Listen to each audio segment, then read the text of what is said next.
Hi, welcome to నూతన Reddy kitchen. Hi, ఎలా ఉన్నారు? అందరు బాగున్నారా? ఈరోజు ఎండు రొయ్యల శామగడ్డ పులుసు అండి. టేస్ట్ అయితే చాలా బాగుంటుంది.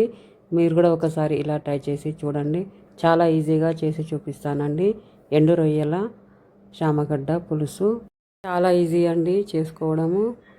ఈ ఎండు రొయ్యలు ఫస్ట్ వేయించుకోవాలండి. స్టవ్ ఆన్ చేసి ఏదైనా ఒక గిన్నె పెట్టుకొని వేడిన తర్వాత రొయ్యలను అయితే వేయించుకోవాలి. ఇలా వేయించుకొని కొద్దిగా కలరు చేంజ్ అయ్యేంత వరకు వేయించుకోవాలండి. వేయించుకున్న తర్వాత శామగడ్డలను 2-3 సార్లు కడిగి ఉడకబెట్టుకోవాలి. ఇలా 2-3 సార్లు కడిగి నీళ్ళు వారబోసి మళ్ళీ వాటర్ పోసి ఉడకబెట్టాలండి. ఉడకబెట్టిన తర్వాత ఈ పైన పొట్టు మొత్తము తీసేయాలి.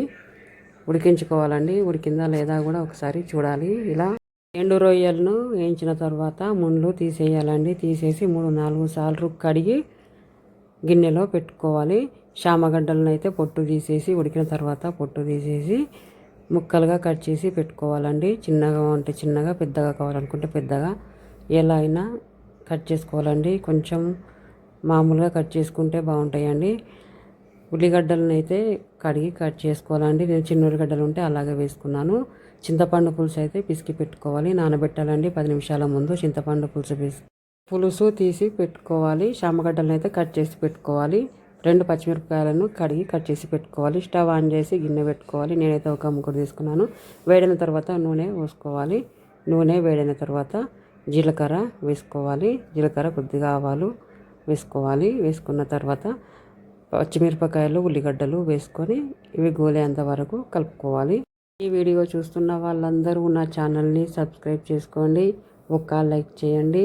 మీరు కూడా ఒకసారి ఇలాంటి ఎండు రొయ్యల శామగడ్డ పులుసును చేసుకొని చూసి టేస్ట్ ఎలా వచ్చిందో కామెంట్ పెట్టండి. టేస్ట్ అయితే చాలా బాగుంటుందండి.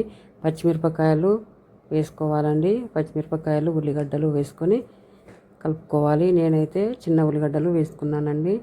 చాలా బాగుంటాయండి ఇవి. పప్పుచారులో కానీ పులుసులలో కానీ చాలా బాగుంటాయి. ఇలాంటి ఎండు రొయ్యల శామగడ్డ పులుసులో కానీ చాలా బాగుంటాయండి. కరివేపాకు వేసుకోవాలి. వేసుకొని కలుపుకోవాలి. కలుపుకున్న తర్వాత కొద్దిగా ఉప్పు వేసుకోవాలి. ఉప్పు వేసుకొని 2 నిమిషాలు గోలిన తర్వాత ఎండు రొయ్యల్ని వేసుకోవాలండి. రొయ్యలను అయితే మంచిగా కడగాలండి. 3-4 సార్లు అయితే మంచిగా కడుక్కొని వేసుకోవాలి. ఎండు రొయ్యలు పసుపు వేసుకోవాలి. పసుపు వేసుకొని కలుపుకోవాలి. కొద్దిగా అల్లం వెల్లిగడ్డ పేస్ట్ వేసుకొని పచ్చివాసన పోయేంత వరకు అల్లం వెల్లిగడ్డ పేస్టును వేసుకోవాలి. జీలకర్ర, మెంతుల పొడి కొద్దిగా వేసుకోవాలి. ఎక్కువ వేసుకోవద్దు. ఎక్కువ వేసుకుంటే చేదైపోతుంది. శామగడ్డలను అయితే వేసుకోవాలండి. ఇవన్నీ గోలిన తర్వాత ఉల్లిగడ్డలు, ఎండు రొయ్యలు, కరివేపాకు, అల్లం వెల్లిగడ్డ పేస్ట్ ఇవన్నీ గోలిన తర్వాత శామగడ్డలను అయితే వేసుకోవాలి. వేసుకొని కలుపుకోవాలి. ఈ చామగడ్డలను అయితే ఒక్కో రకంగా పిలుస్తూ ఉంటారు. చీమగడ్డలు అంటారు, చీమ దుంపలు అంటారు, చామ దుంపలు అంటారు. రకరకాలుగా పిలుస్తూ ఉంటారు. మేమైతే శామగడ్డలు అంటాము, చామగడ్డలు అని పిలుస్తాము. మీ సైడ్ ఏమని పిలుస్తారో కామెంట్ పెట్టండి. ఉప్పు, కారము వేసుకోవాలి. వేసుకొని కలుపుకోవాలి. 2 నిమిషాలు ఈ ఆయిల్లో కారము వేసిన తర్వాత ఈ ఆయిల్లో కలుపుకోవాలండి. ఉప్పు అయితే చింతపండులో వేసాను, అందుకే ఇందులో వేయట్లేదండి. సరిపోకపోతే తర్వాత పులుసు పోసిన తర్వాత వేస్తాను సరిపోయిందా లేదా అని. ఇలా 2 నిమిషాలు కలుపుకున్న తర్వాత పులుసు పోసుకోవాలి. పులుసు పోసుకొని 10 నిమిషాలు మరిగించాలండి. మూత పెట్టి మరిగించాలి. ఎండు రొయ్యలు చామగడ్డ పులుసు చేసుకోవడము చాలా ఈజీ అండి. చూస్తున్నారు కదా ఎంత ఈజీగా ఉందో. పులుసు పోసుకోవాలి. ఇప్పుడు పులుసు పోసుకొని ఉప్పు, కారము వేసుకోవాలి. వేసుకొని కలుపుకోవాలి. అన్నంలో అయినా, జొన్న రొట్టెలో అయినా, ఏ రొట్టెలల్లో అయినా సరే అండి, ఎండు రొయ్యల చామగడ్డ పులుసు అయితే చాలా టేస్ట్గా ఉంటుంది. చాలా బాగుంటుందండి ఈ పులుసు అయితే. చామగడ్డల్ని ఉడికించినవి కాబట్టి ఒక్క 10 నిమిషాలు మూతబెట్టి పులుసునైతే మరిగించాలండి. మరిగిన తర్వాత ఎలా ఉందో చూపిస్తాను చూడండి. ఎంత బాగుందో ఎండు రొయ్యల చామగడ్డ పులుసు చాలా బాగుంటుందండి. కొద్దిగా బెల్లం వేసుకోవాలి. బెల్లం లేకపోతే చక్కెర వేసుకోవాలి. పుల్లగా ఉంటే వేసుకోవాలి, లేకపోతే లేదండి. చింతపండు పుల్లగా అనిపిస్తే, పుల్లగా ఉంటే కొద్దిగా చక్కెరన్న బెల్లమన్నా వేసుకోవాలి. ఉప్పు, కారం సరిపోయిందో లేదో ఒక్కసారి టేస్ట్ చేయాలి. నువ్వులను అయితే వేయించి మిక్సీ బట్టి పెట్టుకోవాలండి. నువ్వుల పొడి అయితే ఎండు రొయ్యల చామగడ్డ పులుసులకైతే అవసరం అండి. చాలా టేస్ట్ ఉంటుందండి. నువ్వుల పొడి వేసుకుంటే చాలా బాగుంటుంది. ఎండు రొయ్యల చామగడ్డ పులుసుని ఒక్కసారి చేసుకున్నారంటే మళ్ళీ మళ్ళీ చేసుకోవాలనిపిస్తుంది. అంత టేస్ట్గా ఉంటుందండి.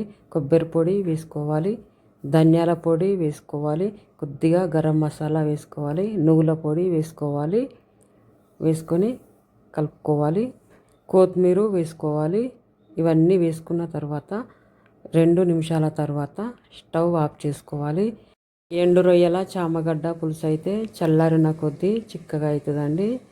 చామగడ్డలకి ఉప్పు కారము పులుపు పట్టిన తర్వాత తింటే చాలా బాగుంటుందండి. టేస్ట్ అయితే ఉల్లిగడ్డలు వేసిన కాబట్టి అవి కూడా చాలా బాగుంటాయి. రొయ్యలు కూడా చాలా బాగుంటాయండి టేస్ట్.